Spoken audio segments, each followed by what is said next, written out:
امیر جماعت اسلامی پاکستان حافظ نعیم الرحمان نے بائک چھیننے پر مزاحمت کرنے پر نوجوان انتقام معین کو گولی مار کر شہید کرنے پر ان کے بھائی عمر معین، عثمان معین، عباد معین اور نافع معین اور اہل خانہ سے گھر جا کر ملاقات اور دعائی مغفرت کر رہے ہیں۔ ملاقات میں امیر جماعت اسلامی کراچی منم ظفر خان، امیر ضلع شرکی شاہد ہاشمی، ٹاؤن چیئرمین گلشن اور سیکرٹری ضلع doctor Fawad, vice town chairman Ibrahim Siddiqui, نائب امیر ضلع شرکی نعیم اختر و دیگر بھی موجود تھے۔ امیر جماعت اسلامی پاکستان حافظ نعیم الرحمان کے ارتقا معین کے بھائی سے ملاقات کے بعد میڈیا کے نمائندوں سے گفتگو۔ ارتقا معین جوان سال حافظ قرآن انجینئر کو شہید کیا گیا ہے۔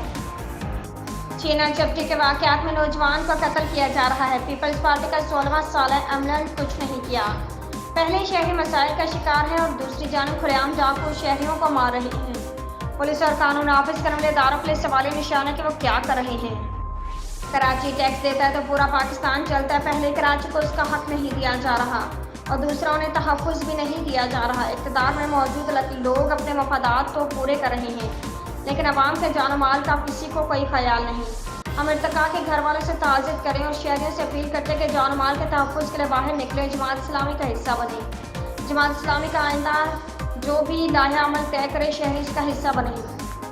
پہلے ہی بے شمار مسائل ہیں، لوگ مہنگائی، بے روزگاری کی آگ میں جل رہے ہیں اور ایسے میں انسانی جان بھی محفوظ نہ ہو اور گلی محلوں میں یہ ڈاکو گھس جائیں اور چیزیں چھینتے ہوئے لوگوں کو قتل کر دیں، تو یہ شہریوں کی طرف سے 3.5 کروڑ کی آبادی کا یہ شہر ہے، اس کا یہ سوال تو بنتا ہے کہ پھر یہ رینجرز کیا کر رہے ہیں، یہ پولیس والے کیا کر رہے ہیں، یہ ہماری حفاظت کیوں نہیں کرتے۔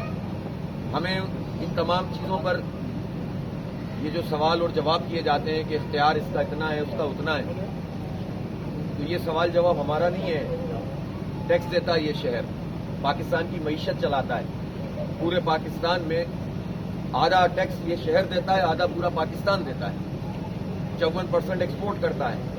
گئے گزرے حالات میں بھی اس شہر پر ہی پورے پاکستان کی معیشت کا دار و مدار ہے اور اس شہر کے ساتھ یہ سلوک ہے کہ نہ یہاں سڑکیں دو، نہ پانی دو، کہ الیکٹرک مافیا کو مسلط کر کے رکھو، آواز نہیں اٹھاؤ کوئی، اور پھر اس کے جوان بھی محفوظ نہیں۔ لوگ نکل رہے ہیں اس پاکستان سے، اس شہر سے کہ ہم یہاں نہیں رہ سکتے، رہنے کے قابل نہیں۔ کون ذمہ دار ہے اس کا؟